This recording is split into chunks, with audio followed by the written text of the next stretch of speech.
남들 사는 대로 그냥 대충 맞춰 살면 제일 편한 삶이라고. 뭐 그리 대단히 잘난 사람도 아니면서 유난을 떨어대냐고들 합디다. 근데요, 가만히 생각해보면 내가 특별히 잘나지도 또 출중하지도 못하기 때문에 더더욱 유난을 떨면서 열심히 살아야 하는 거 아닌가요? 스스로의 삶 앞에 늘 당당하고자 하는 여러분을 더 당당하게 만드는 방송이죠. 국민라디오 김은교의 일시적 순간에 오셨습니다.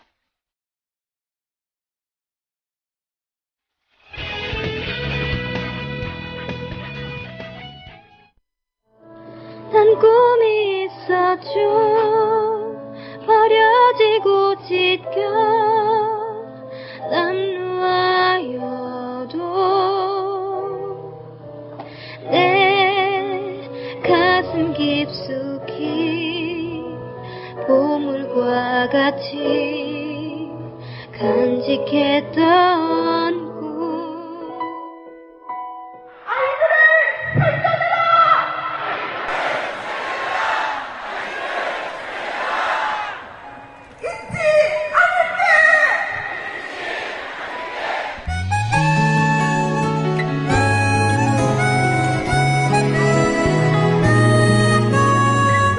세월호 참사 희생자를 추모합시다.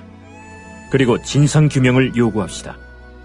나 혼자의 목소리만으로는 안 됩니다. 함께 외칠 때 큰 메아리를 만들어낼 수 있습니다. 5월 17일 토요일 저녁 6시 서울 청계광장으로 모여주십시오. 안전한 대한민국을 위한 여망, 민주주의 회복과 언론 개혁을 위한 강력한 의지, 시민들이 함께 모아 큰 힘으로 만들어냅시다. 5월 17일 토요일 저녁 6시.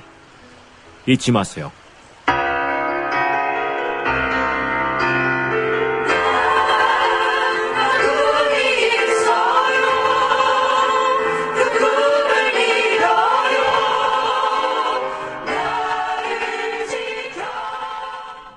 이번에 희생된 우리 단원고 학생의 목소리였죠. 거위의 꿈. 5월 17일 청계광장입니다. 6시고요. 저희 국민 라디오도 함께합니다. 생중계로 함께할 예정입니다. 김용민 PD와 제가 현장으로 나갈 예정입니다. 그리고 스튜디오에서는 정승조 아나운서가 여러분께 또 생생한 현장 중계해드리겠습니다. 많은 분들 청계광장에서 다 같이 한 마음으로 모였으면 좋겠습니다. 자, 국민 라디오 김은교의 일시적 순간, 오늘도 변함없이 김은교 교수님 함께해 주셨습니다. 안녕하십니까, 교수님? 안녕하세요. 네, 반갑습니다. 반갑습니다. 예. 이제 조금 마음이요. 네. 예, 살짝 조금 그래도 추스릴 수 있는 수준은 된 것 같아요. 조금 그런 것 같죠? 네. 좀 이제 조금 이제 무엇인가 해야 하는. 그렇죠. 그동안 좀 곡기를 끊었다고 그럴까요? 저도 참 곡기를 끊고 지냈는데 그렇게 되더라고요. 안 먹게 되고 못 먹게 되고 도저히 뭐 먹을 수가 없고 그렇게 됐는데 이제는 좀 미음 미움 드시던 분들도 아직까지도 미움 들고 죽을 드셔야 될 형편이지만 조금이라도 좀 밥도 좀 드시고 힘을 내셨으면 좋겠습니다. 네. 그리고 행동해야죠. 네. 자, 오늘은 어떤 이야기 준비해 오셨어요? 네, 오늘은 지금 난세잖아요. 지금 우리가 지금 어려운 세상이죠, 지금요. 그죠? 그래서 그 세상에 어떤 인간 유형이 있었는가.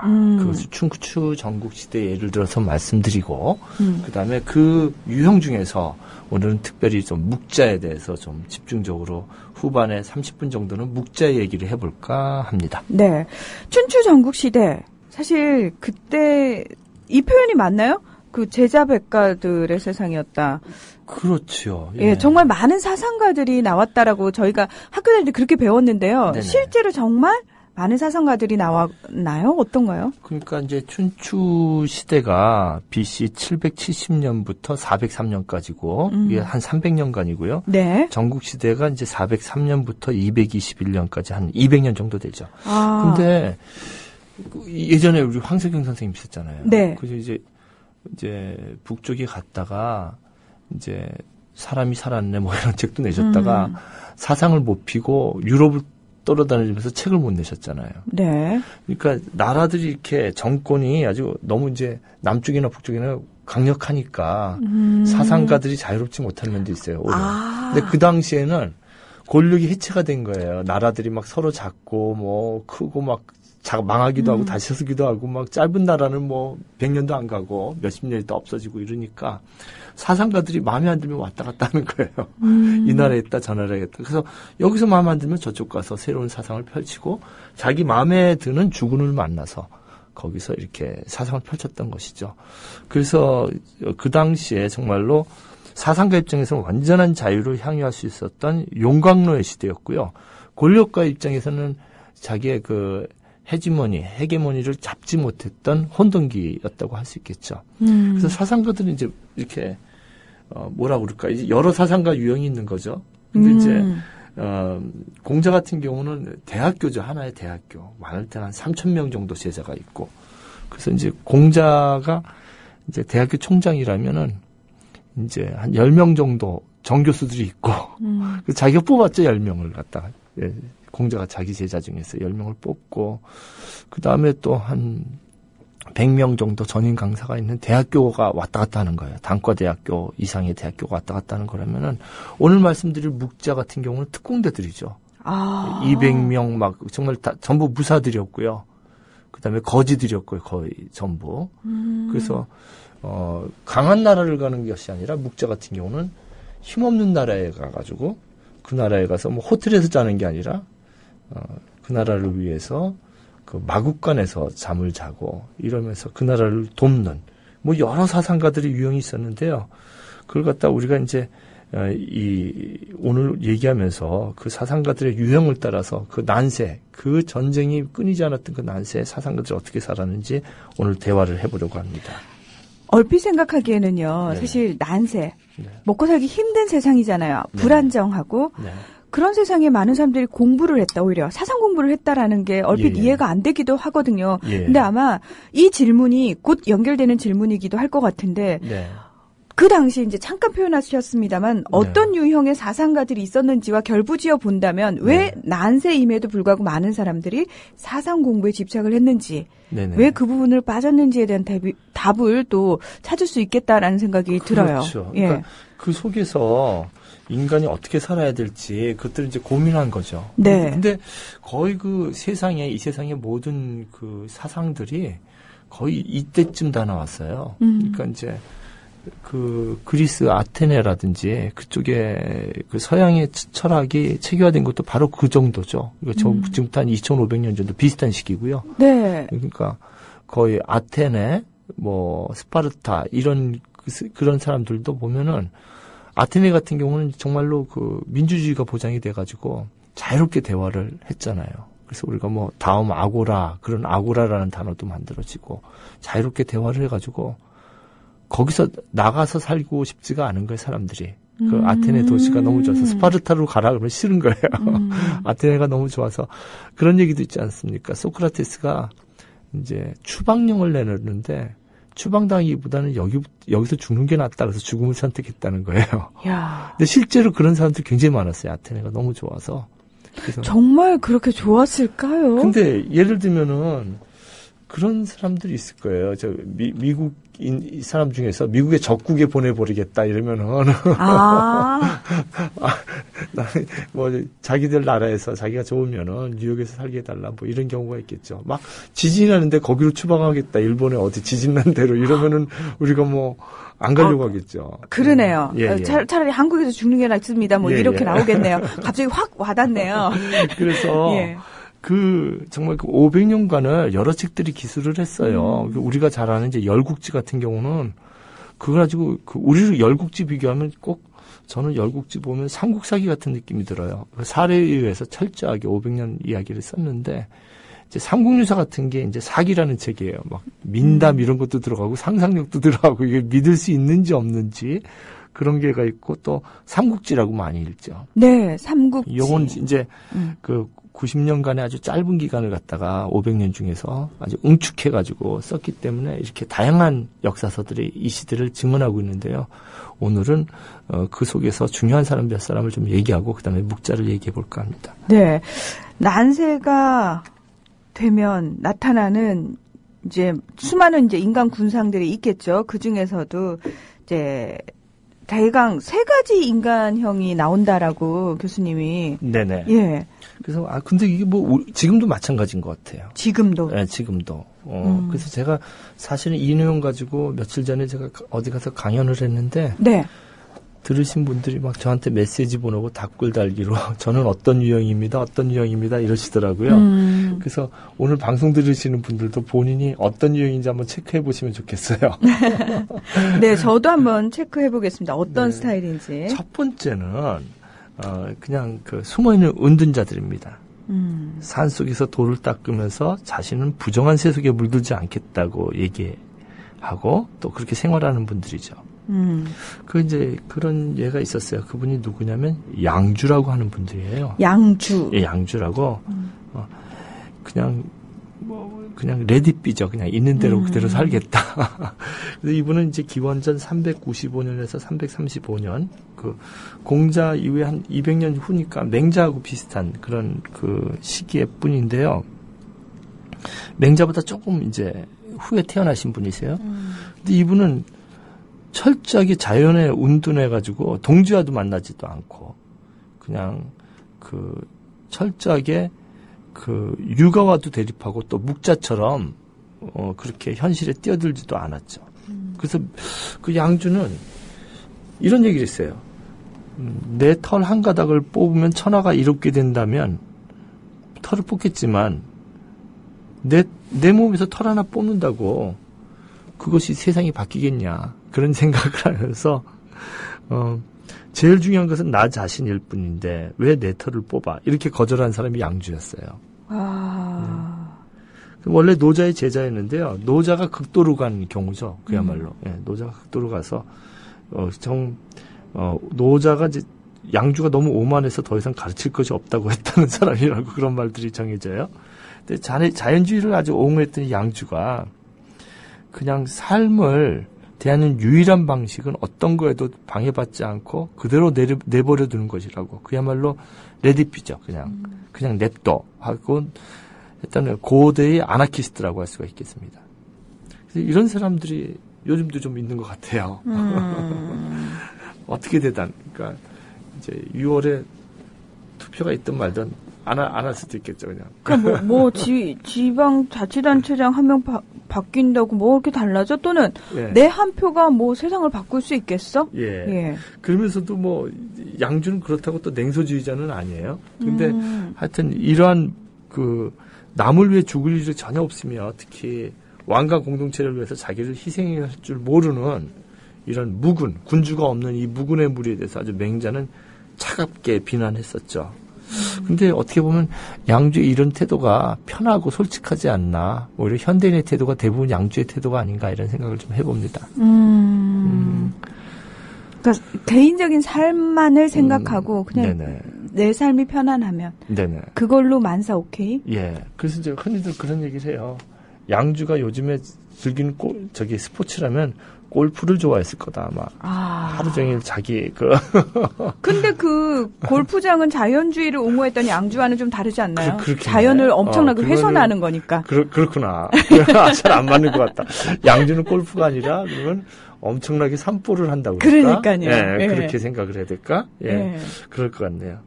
두 번째 유형이 이제 거리를 나서는 구도자들이에요. 여기가 제일 많죠. 네. 그러니까, 공자, 묵자, 맹자 뭐 이런 사람들이 대부분인데요. 제가 지금 공자, 묵자라고 얘기했던 건 공자가 이제 551년에 태어났고 479년에 돌아가셨다고 이렇게 나오는데 네. 묵자는 그 470년 공자가 이제 70대 말에 묵자가 태어난 거죠. 그러니까 뭐 둘이 만나지 못했죠. 그렇겠네요. 예. 근데 이제 거의 한 200년, 100여 년 뒤에 이제 맹자가 태어나요. 맹자는 이제 생년월일이 정확하지가 않아요. 뭐 여러 의견들이 있는데 그런데 이제 그 공자와 묵자는 이제 겹쳐서 세기가 지나지 않았나 이런 얘기를 하는데요. 이런 얘기가 있어요. 그 공석 불가난 묵돌 부득검이라는 얘기가 있는데 공자는 따뜻하게 앉아있을 겨를이 없었던 거예요. 계속 돌아다녀서 앉은 자리가 따뜻할 틈이 없었다는 거죠. 그 정도로. 불가난이라고요. 예, 그 정도로 그냥 공자가 화려했을 때는 자기 자궁을 갖다가 두 나라의 그 총리 보내고 또 어느 나라의 교육 분야가 그 컨설턴트이면서 인재 파송 기구죠. 그야말로 이 대학교가 저 취직이 다 되고 100%. 그러니까 여기저기 다 자기 제자를 보내주는 거예요. 그런데 그러면서도 뭐 상가집의 개처럼 그냥 몰려다니기도 했고요. 먹을 게 없어서 쫄쫄 굶는 그런 생활도 했어요. 여러분 그 영화에 공자라는 영화 있는데. 그 주윤발이 주인공 아시는구나. 맡았던. 맞아. 그거예요. 거기서 보면 막 비에 젖어가지고 막 완전 거지가 돼가지고 돌아다니는 거 나오잖아요.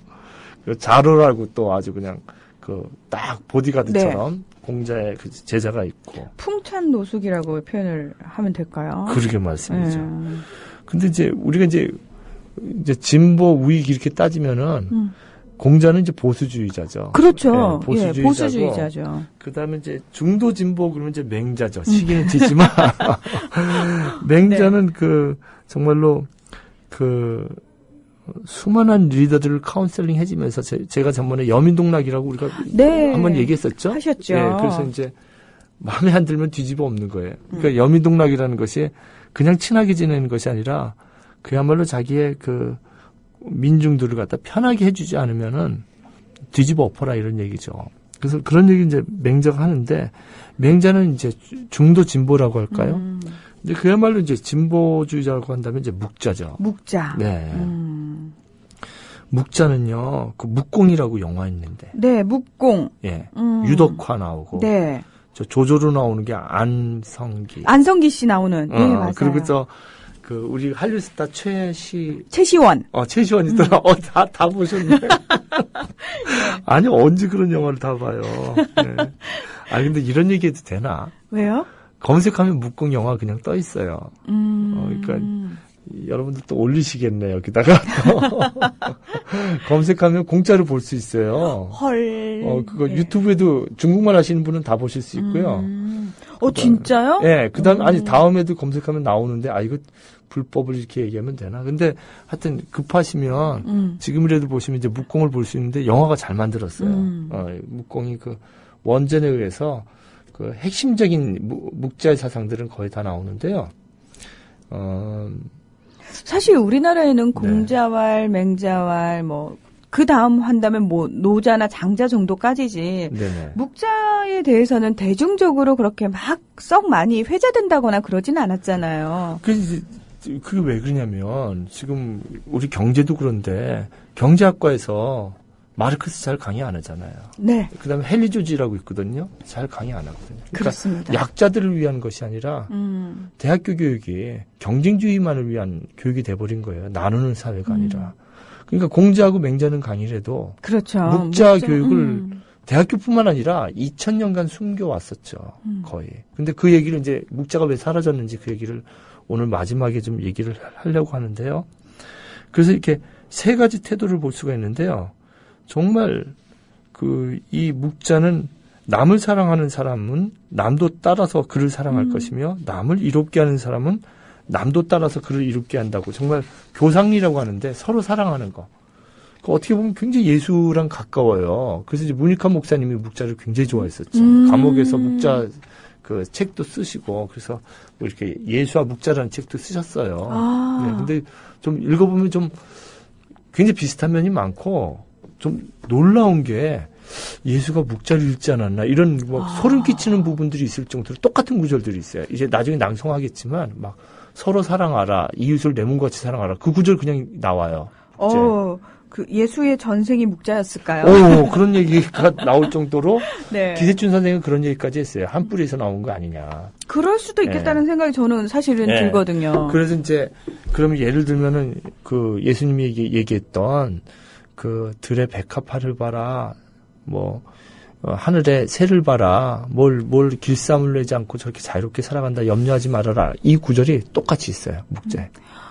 놀랍게. 조금 변형돼가지고 제가 나중에 읽어드릴까 싶은데 서양 철학에서도 그렇게 일맥상통하는 철학자들인데 토마스 아퀴나스와 칸트가 혹시 칸트 전생이 토마스 아퀴나스 아니었을까라는 얘기가 그래요? 네, 있기도 하거든요. 아이고. 여러분 이건 그냥 재미로 한 얘기입니다. 예. 예. 그래서 이 세 사람의 차이가 있는데요.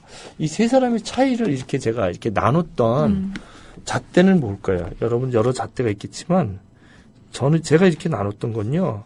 그냥 정치적인 태도나 이런 것이 아니라 이론에서 벌써 차이가 팍 나요. 세 사람이. 근데 어떤 이론이냐면 인이라는 거지.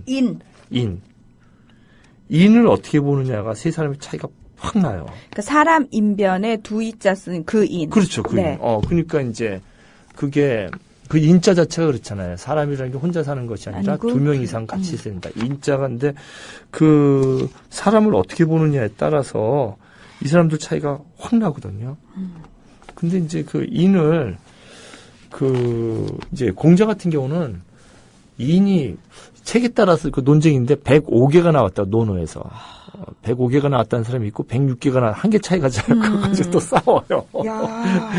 이 학과에서 105번 나왔다. 논어에. 아니면 106. 근데 판본에 따라서 그 논어도 대나무에 쓰여진 거니까 막 판본 차이도 좀 있고 그런데. 네. 105개라고 하는 사람도 있고 106개라는 사람도 있어요.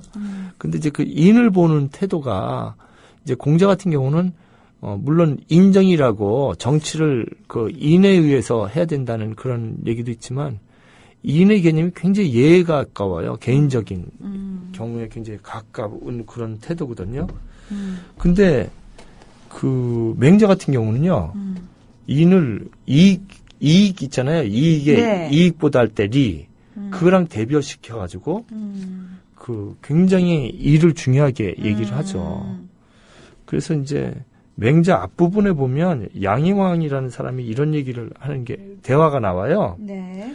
그 양희왕이라는 사람이 이제 맹자가 찾아가니까 그 나이 드신 우리 맹자 선생님 이 천리를 멀다 않고 오셨는데 장차 우리나라를 위해서 뭐 한마디 해주시죠. 그래서 이제 질문한 게 뭐냐면 우리나라가 어떻게 하면 리를 얻을 수 있겠습니까? 이익을, 그러니까 돈을 벌 수 있겠습니까? 뭐 이런 얘기겠죠. 리라고 했으니까. 물론 다른 의미도 크지만. 그러니까 맹자가 정색을 하면서 답합니다. 아니, 왜 하필 이익을 말하십니까? 나라가 잘 되려면 인과 의가 있어야 됩니다. 그런 얘기를 하죠. 인과 의가 없다면, 인과 의가 있다면은, 그딴 나라가 지금 왔다 갔다 하잖아요. 네. 옆 나라에서도 인하고요, 의가 나누고 또 의리가 있으면은 옆 나라에서 국민들이 막 오니까 국민 숫자가 늘어나잖아요. 근데 이익만 찾으면 국민들이 도망가 버린다는 거죠. 지금 세월호 사건도 그런 거 아닐까요? 맞습니다. 돈만 생각하다가 네. 구조를 이틀 동안 한 명도 안 들어간 거 아니에요? 근데 이 리자라는 네. 한자 자체도 그런 의미를 가지고 있지 않나요? 그렇죠. 그러니까 화합하는 거를 칼두자가 옆에 있는 저기 벼를 심고 얼만큼 거두냐 그 얘기죠. 그 얘기. 벼를 벼를 얼마나 거두느냐 그게 이익이거든요. 그거 생각하다가 지금 세월호도 이틀 동안 안 들어간 거 아닐까요? 뭐 해경에서 따지고. 근데 설마 보험료 문제 따지고. 그러니까요. 그다음에 이거 들어가면 나중에 사고 나면 누가 책임지냐? 그러니까 네. 뭐 회사가 어느 회사가 좋겠냐, 언딘이 좋냐 이거 따지다가 하겠죠. 그것도 일이죠. 근데 이제 그거 이유도 지금도 마찬가지예요. 장례비를 갖다 걷어라 이거 막 다. 그 설마 그런 것들을 먼저 생각할까라고 보통 사람들은 생각지도 못했던 부분들을 때문에 늦게 진입이 됐다라는 거죠. 사실 그러니까 진입 자체를 안 했다는 맹자 거죠. 얘기는 그게 아니라는 거예요. 네. 무조건 들어가라 이거죠. 인과 의를 챙겨야 된다. 맹자 얘기는 맹자식이라면 그거죠. 그렇죠. 근데 묵자는 틀려요 또. 묵자는 뭐냐면요. 인과 의만 따지지 말라는 거예요. 이익도 따져야 된다. 근데 그 이익은 철저히 분배되고 나눠지는 이익이 돼야 된다. 그래서 거의 우리가 맹자로 얘기하면 맹자는 정말 이로움의 확대라고 그럴까요? 추상적인 전체 이익이나 맹자식으로 그렇게 얘기하는 것이 아니라 묵자는요, 모두의 이익. 그러니까 전체가 기초생활금을 받는 그런 이익은 있어야 된다. 그러면서 의와 인이 있어야 된다. 그래서 인자에 따라서 이 세 사람의 태도가 확 달라져요. 네. 굉장히 재밌네요. 예. 그리고 묵자가 상당히 네네. 실천주의자에다가 실용주의자에다가 네. 행동주의잖아요. 그거 이제 제가 나중에 말씀드릴 텐데요. 사실은 진나라 법전을 만든 게 묵자 제자들이에요. 그 노무현 그 토지 정책, 네. 집 정책을 만든 게 그 헨리 조지스트라고 그러는데 그 막시스트도 아니고 자본주의 그 아담 스미스 계열의 신자본주의도 아니고 그 헨리 조지 계열의 이종우 교수라든지 이런 사람들이 이제 들어갔는데 그 이제 진시황이 나라를 만들 때 그 법 체제를 만든 사람이 묵자 제자들이에요. 나중에 이제 제자들이 어떻게 사라지나 이런 것도 인류 속에서 그런 걸 한번 스파르타 같아 이 사람도 어떻게 보면 정말. 예. 근데 세 번째가 양주처럼 솔직한 이기적 은둔도 아니고 공자나 묵자나 맹자처럼 그 거리의 구도자들도 아니에요. 그러니까 이 사람들은요 거리에서 공부한 사람들이에요. 우리처럼 연구실에 갇혀가지고 도서관에서 칸막이 맞춰가지고 혼자 공부한 게 아니라 공자 논을 읽어보면요. 저도 그렇게 수업을 하고 싶은데 그렇게 안 돼요. 막 제자들하고 계속 왔다 갔다 하면서 쌍방향 커뮤니케이션이거든요. 근데 교수님 예. 솔직히 말씀드려서 그렇게 자 누구든 와라. 내가 너와 커뮤니케이션을 하겠다. 대화를 하겠다라고 얘기하는 거는 웬만큼 자기 사상에 자신이 없으면 불가능한 거 아닙니까? 그렇죠. 근데 예. 저는 이제 자신감이 아니라 학생들한테 배우거든요. 고마워. 이렇게 가르쳐주면. 하여튼 저는 뭐 자신감이 아니라 학생들이 많이 가르쳐줘요. 많이 틀려요. 얘기하다가. 그래서 이 방송 하다가도 전번에 가끔 들어보니까 발음도 나쁘고 참 민망해서 이거 참 들어주는 분들이 고맙죠. 너무 엄격주의라서요. 교수님께서는 너무 엄격하셔요. 이게 저 같은 사람은 생방송하면 안 되는데. 예. 그래서 이 마지막 사람들은 냉소주의자들이에요. 네. 뭐 냉소주의자들에 대해서는 제가 더 이상 얘기를 하지 않고요. 다음에 제가 슬라보의 지적 한번 얘기할 때 냉소주의에 대해서 쭉 한번 냉소주의란 무엇인가. 그야말로 그때도 있었죠. 그야말로 서로 시니컬리스트. 네, 시니컬리스트요. 거기에 대해서는 제가 나중에 설명하겠습니다. 그래서 오늘 얘기하면 크게 그 세 가지 인물 군상을 얘기해야 된다. 시간이 다 갔네. 큰일 났네. 네. 그럼 묵자 얘기를 좀 해볼까요? 네, 묵자. 그 중에서 오늘 초점이 되는 묵자 얘기를 좀 해보겠습니다. 묵자가 정말 어떤 사람이었을까? 저는 지금 굉장히 궁금해요. 사실은 숨겨졌던 사람이잖아요. 근데 그렇죠. 어떤 의미에서는 시대적 필요에 의해서 요구에 의해서 다시 밖으로 꺼내어진 사람이란 말이죠. 그렇죠. 그리고 오늘날 저는 좀 묵자를 많이 읽어야 된다고 생각을 해요. 근데 묵자는 그 사마천의 사기에 딱 24자밖에 안 나와요. 에? 24자밖에 안 나와요. 그 정도로 비중이 없는 사람인가요? 아니에요. 그건 아님에도 불구하고. 아니고 공자 이후에 이쪽 연구를 많이 했던 분들에 의하면은 네. 공자 이후에 묵자와 양주가 그야말로 정말 대세를 당대 자체는 근데 우리가 지금 남은 건 이제 공자나 맹자만 이렇게 알고 있는데 네. 근데 이제 거기 보면 24자를 번역하면요 뭐라고 나와 있냐면 묵적은 송나라의 대부로서 나라의 방어를 잘했고 저령을 주장했다. 어떤 이는 공자와 같은 때 사람이라 하고 어떤 이는 그보다 뒤 사람이라 한다. 요런 이제 의미의 한자가 24자만 딱 기록되어 있어요. 그래서 이 사람을 갖다 정확히 모르고 하층민을 대변하지 않았는가. 또 묵자가 이제 연통 거물 묵자잖아요, 이게. 네. 흑의 의미, 흑자가 앞에 있고 흑 아래에 흑토변이 있는 거. 네. 그러니까 노동자 출신이라서 얼굴이 검어서 그렇지 않겠냐. 그리고 영화 보면요, 또 아주 칙칙한 옷들 입고 다녀요. 그래서 또 검은 옷들을 입고 다녀서 그 사람들은 이제 묵자, 자는 스크린한 뜻이잖아요. 그러니까 검은 옷 입고 다니는 이제 옷들 입은 그 특공대들 아니느냐. 뭐 이런 얘기를 하죠.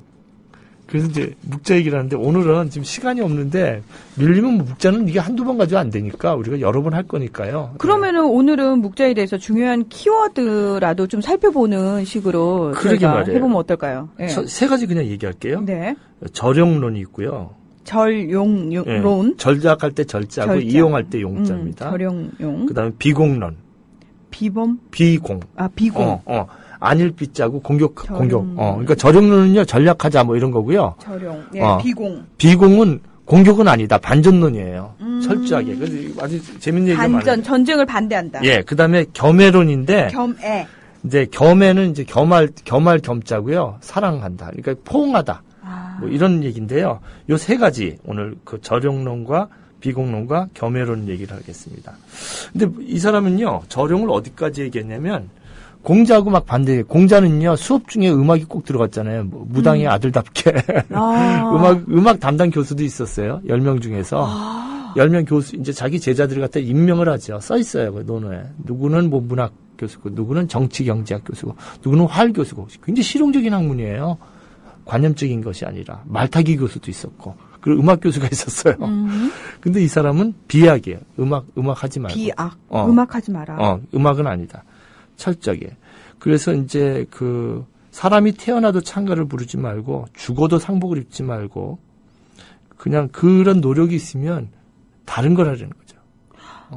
그래서 슬픔과 함께하고, 함부로 노래를 부르지 말라는 거예요. 함부로 노래를 부르지 말라고. 그래서 굉장히 묵자의 태도는 대단한데, 우임금의 이야기가 있거든요. 네. 이걸 좀 한번 우리 또 문희정 아나운서 목소리 기다리는 분이 있지 않겠습니까? 또 이제 우임금의 이야기를 한번 읽어주시고 제가 또 이야기를 나눠볼까 합니다. 예, 기다리시는지 어쩐지 일단 한번 해볼게요. 네.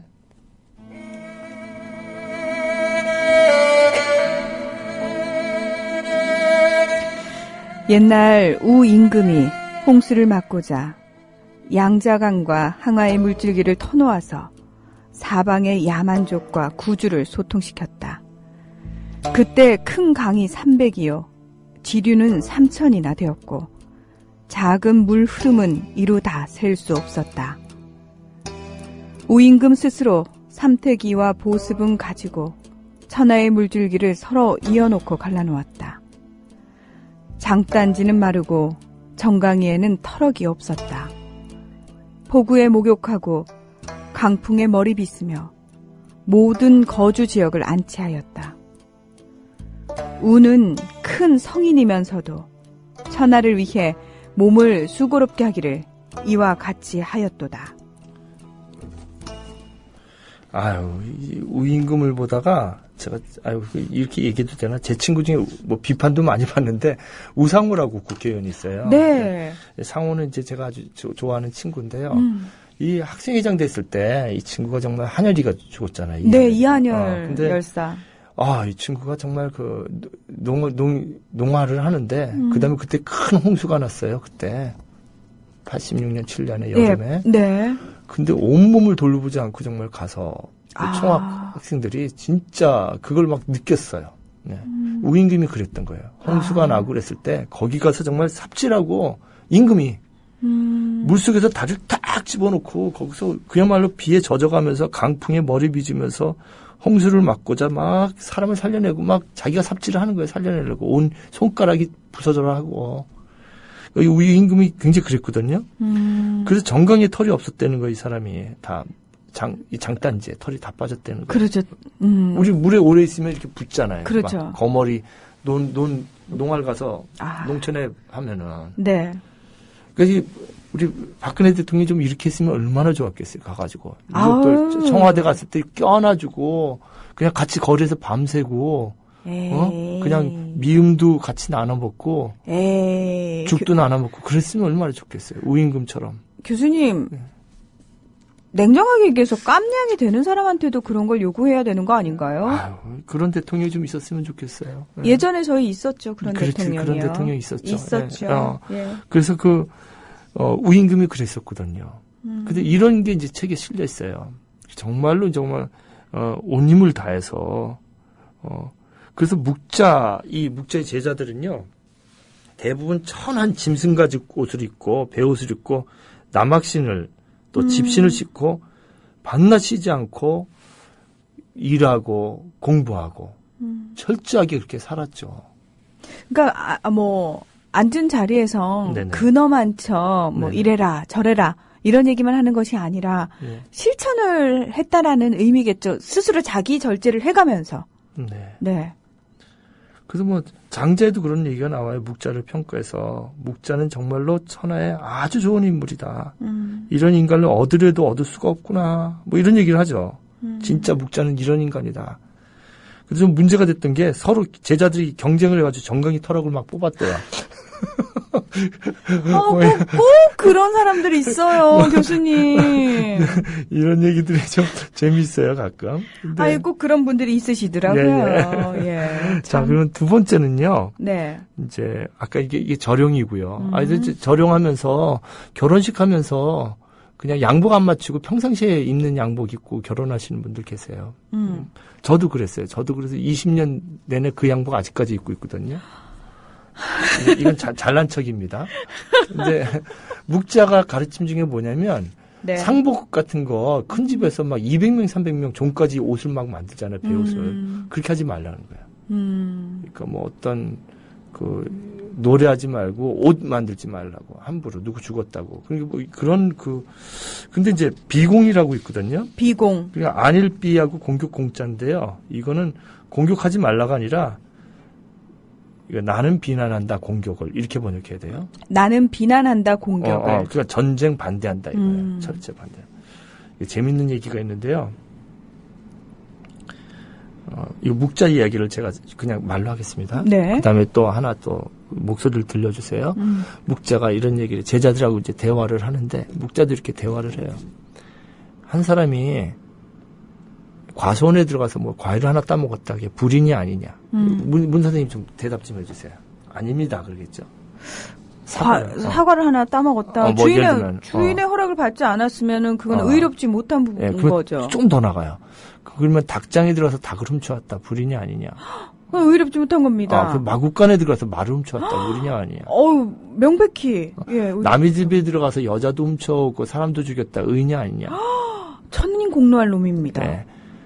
100명이 아니라 한 10만 명 죽였다. 의냐 아니냐. 그건 사형시켜야 된다. 이렇게 가르쳐요. 그렇죠. 전쟁을 일으키는 놈은. 네. 저희가 왜 흔히 그러잖아요. 한 사람을 죽이면 살인자지만 그렇죠. 수많은 사람을 죽이면 영웅이 된다라고. 그렇죠. 그걸 뒤집어 엎어버리고 묵자는.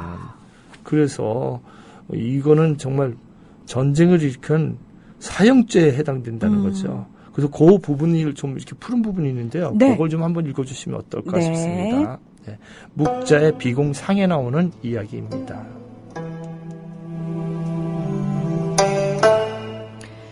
지금 크게 불의를 행해서 남의 국가를 공격하는 데 이르는 경우는 그릇된 줄을 모르고 이를 따라 칭찬하면서 의로움이라고 말한다. 이것은 의로움과 불의함의 구별을 안다고 할 수 있을까? 한 사람을 죽이면 그것을 불의라고 말하며 반드시 한 사람분의 사형의 죄가 있도록 한다. 만약 이처럼 말해간다면 10사람을 죽이면 10배의 불의가 되어 10사람분의 사형의 죄가 있도록 해야 하며 100사람을 죽이면 100배의 불의가 되어 100사람분의 사형의 죄가 있도록 해야 할 것이다.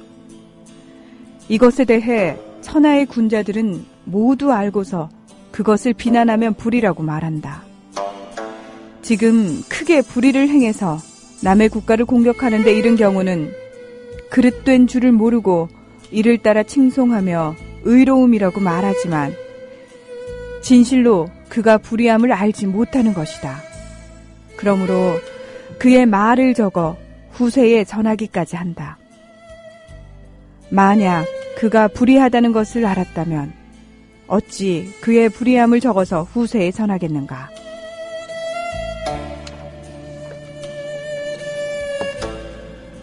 아유, 참 네. 재밌죠? 근데 이제, 이렇게 불이라고 얘기했는데도 말을 안 듣잖아요. 가가지고요. 그런 식이죠. 전쟁을 일으키면 제자 한 명이 너가 한번 가서 설득을 해가지고 군대를 돌이키도록 해라. 가서 얘기하다 죽는 거예요. 자꾸 전쟁이 나면은 묵자 이 특공대들은 강한 나라가 아니라 작은 나라에 가는 거예요.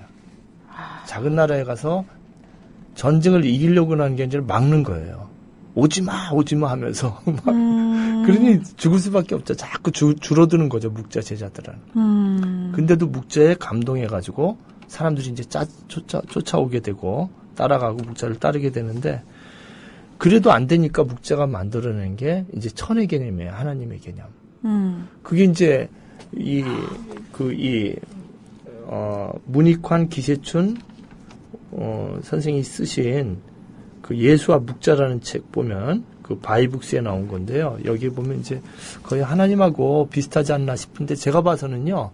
그 기독교 하나님은 원래 하나님이라는 관념이 있었잖아요. 네. 그 묵자는 만들어낸 거예요, 나중에.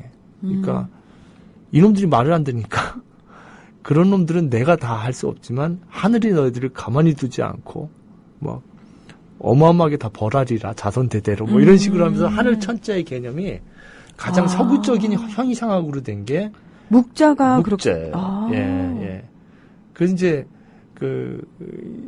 흔히들 기독교랑 예수랑 이렇게 확 대입을 시켜버리는데 비슷한 면도 많은데 좀 다른 면도 많이 봐야 될 것 같아요. 차이도. 그러니까 이제 그 천이라는 개념이 그 이제 공자나 맹자에 오면은 어떤 거울의 이미지가 많거든요. 내 자신이라든지. 그다음에 이제 명심보관에 나오는 천도 그런 거죠. 뭐 그 하늘이 너를 벌하리라 그러면 내 자신이 저번에 얘기했지만 네. 내 자신이 별하는 거죠. 그런 개념이 많은데 묵자의 같은 경우는 정말 어떤 초자를 만들어낸 거예요, 이 사람이. 그래서 그렇게 비공론을 외쳤는데도 말 안 듣는 놈들은 가만히 두지 않겠다 해가지고 그런 구절들이 막 나와요. 네. 그러니까 어떻게 보면 그 당시에는 굉장히 획기적인 생각이었을 것 같아요. 묵자의 그래요. 이 생각이요. 예. 그래서 오늘 독자들이 참 묵자 얘기하니까 좀 반응이 좀 이렇게 옛날 생각이 자꾸 나시는 것 같아요. 네, 누군가가 자꾸 떠오르시나 봐요. 그런 것 같아요. 예. 자, 세 번째는요. 우리가 맨 처음엔 그 전룡을 얘기했고, 절용, 그 다음에 비공을 얘기했잖아요. 비공. 예, 공격은 아니다. 그 다음에 겸예입니다. 겸애. 예. 그다음에 교상리라고 해서 서로 사랑한다 이런 것도 있는데요. 겸애. 이거 겸애. 제가 그냥 간단히 얘기할게요. 문희정 아나운서님, 저 먹자를 경상도 사투리로 뭐라고 하는지 아세요? 묵자. 예, 그거예요. 예. 묵자는 묵자예요. 묵자. 예. 밥 먹자. 빨리 온나. 묵자. 같이 묵자. 예, 그거예요. 예. 그게 겸애예요. 아. 예. 그게 겸해. 이름 그대로. 제가 수업 시간에 학생들이 이렇게 얘기하면 막 웃어요. 애들이. 근데 경상도 출신이 아닌 분들도 알아듣나요, 바로? 저는 이제 경상도 출신이니까 바로 와닿거든요. 그러니까 예. 중국어로 말하면 사성하고 경성으로 얘기해야 돼요. 묵자 이렇게 얘기해야 돼요. 묵자. 그런데 그게 바로 묵자예요. 혼자 먹는 게 아니라 최대 다수가 기초 생활이 보상되는 사회를 꿈꿨던 것이죠. 그래서 오늘날 우리가 묵자 얘기를 되살려야 되는 것은 그런 의미가 있는 거예요. 그러니까 저는 이제 묵자를 보면요.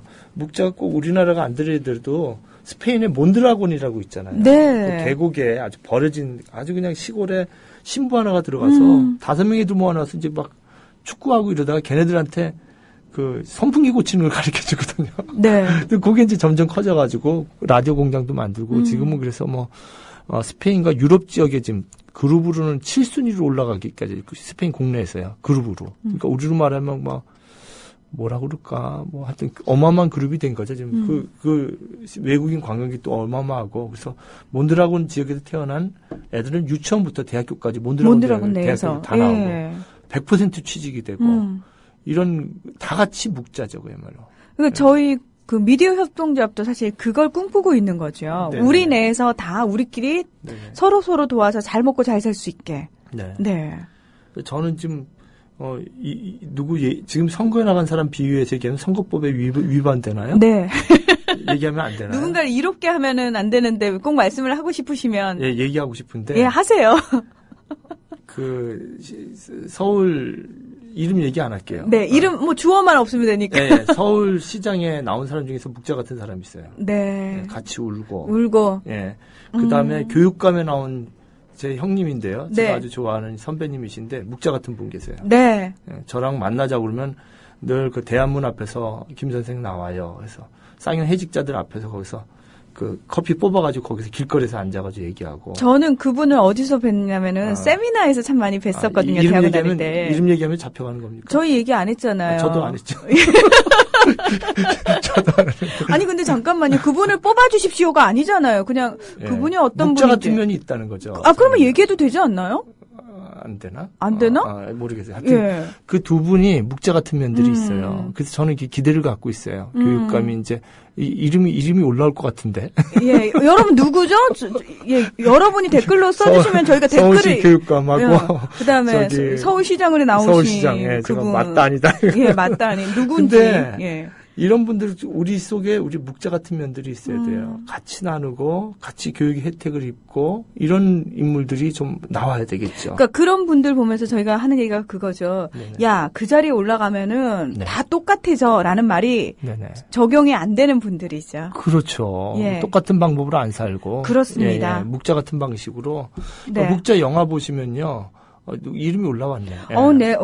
저 댓글 읽어드리겠습니다. 네, 그분이면 우리의 고통을 알아주실 듯해요. 점점 포스가 느껴집니다. 개혁을 과감히 해주실 분 박원순 예. 대리기사님의 댓글이었네요. 이건 댓글이옵니다. 네. 댓글입니다.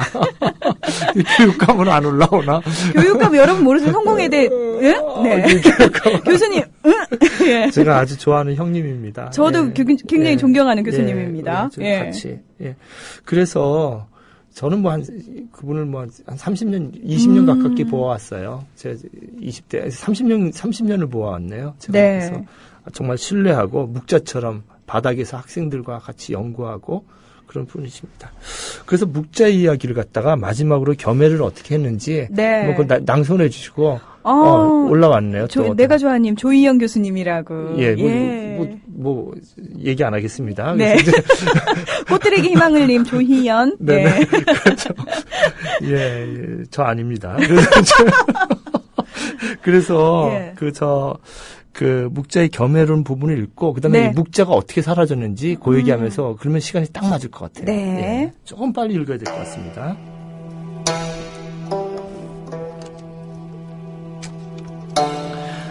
세상 사람들이 모두 서로 사랑하지 않는다면 강자는 반드시 약자를 핍박할 것이고 부자는 가난한 자를 업신여기며 신분이 높은 자는 비천한 자를 경시할 것이고 약삭빠른 자는 반드시 어리석인 자를 기만할 것이다. 세상의 모든 전랑과 찬탈과 원한이 일어난 까닭은 서로 사랑하지 않기 때문이다. 다른 나라 보기를 자기 나라 보는 것과 같이 하고 남의 봉토 보기를 자기 봉토 보는 것처럼 하며 남의 몸 보기를 자신의 몸 보는 것 같이 보아야 한다.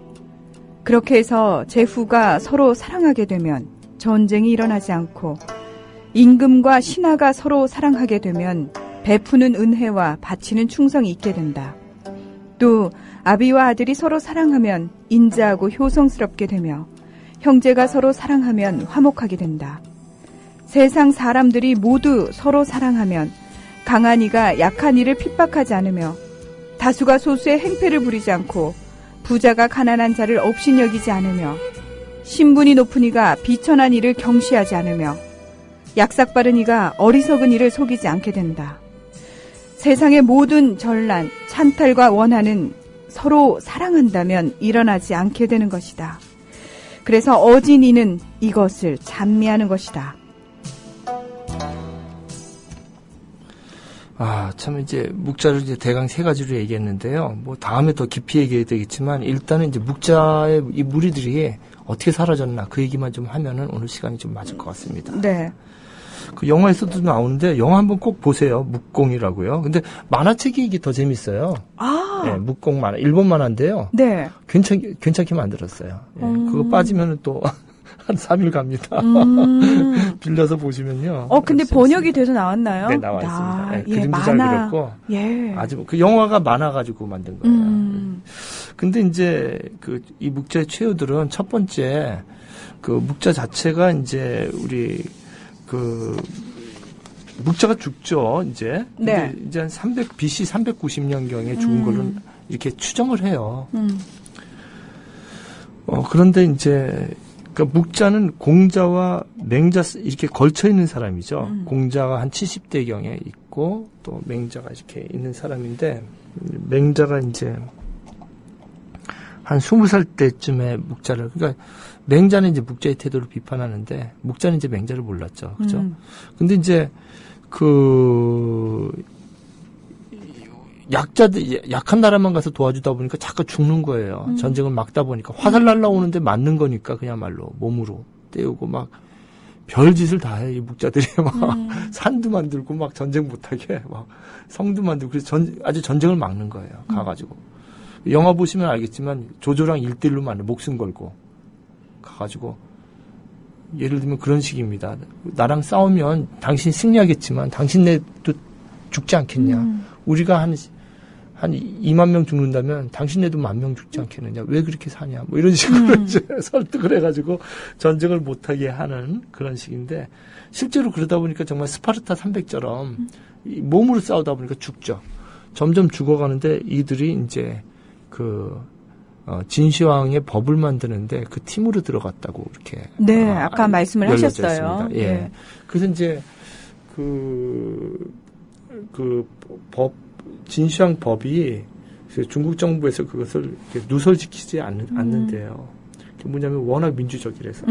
워낙 민주적인 면이 있어서. 그러니까 전부 다 그렇지는 않는데, 뭐 이제, 예를 들면 만리장성 짓게 만들려고 뭐 강제노역도 시키고 분석행위도 하고 이런 면도 있지만 묵자들한테는 굉장히 그러니까 진시황의 태도가 굉장히 그게 쉽지가 않아요. 한비자 같은 경우는 또 안 그렇잖아요. 한비자 같은 경우는 잘 대우하다가 또 한비자가 죽기도 하고 근데 이제 묵자 제자들 같은 경우는 그 법으로 잘 받아들여 가지고 예를 들면은 묵자 고문을 금지시킨다든지 외국 저기 왔을 때 그리고 또 증거가 없으면 수사를 못한다든지 굉장히 근대적인 사유가 들어가 있다는 거예요. 그리고 간통죄 같은 경우에 이제 여자들에만 해당되는데 여자 남자에게 모두 남자에게도 간통죄. 지금 중동이나 이런 데는 남자들 간통죄가 없잖아요. 네, 여성들이 처벌하죠. 당하고 여성들이 돌 맞아 죽어요. 네. 그죠? 근데 이제 묵자는 그 정도로 이제 그 묵자의 제자들이 그 정도로 했는데 진시황 체제가 사라지면서 이제 그 이후에 되면서 예, 아무래도 그 약자들을 급진적으로 원하는 이런 사상을 지배층들이 받아들이기 힘들었다고 그래요. 네. 그래서 2000년 동안 묵자는 잊혀졌다고 그럽니다. 네. 묵자의 세계관이 이제 밝혀진 것은 중국이나 대만이나 한국에서 얼마 안 됐다고 그렇게 보고 있습니다. 네. 사실은 우리가 이 시대에 되살려서 반드시 주목을 해야 될 사람, 네. 묵자. 예. 네. 그리고 더불어서요, 저희가 왜 다른 나라의 어떤 성인이라든지 유명하신 분들, 훌륭하신 분들에 대한 이야기는 참 누구라도 다 할 수 있지만, 네.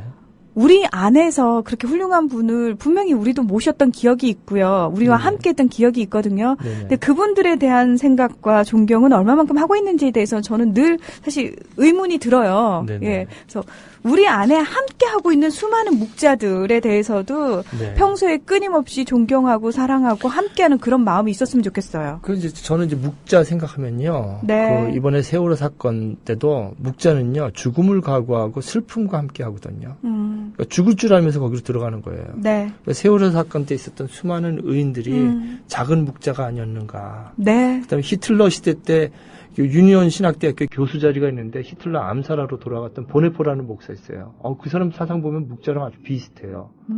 비범성을 얘기하거든요. 부잣집 아들인데 그 비범성이랑 묵자 비슷하게 낮아지면서 자기가 몰락해서 약자와 함께하는 거라고 그렇게 얘기합니다. 그래서 묵자를 생각해봤습니다. 네. 오늘도 고맙습니다, 교수님. 감사합니다.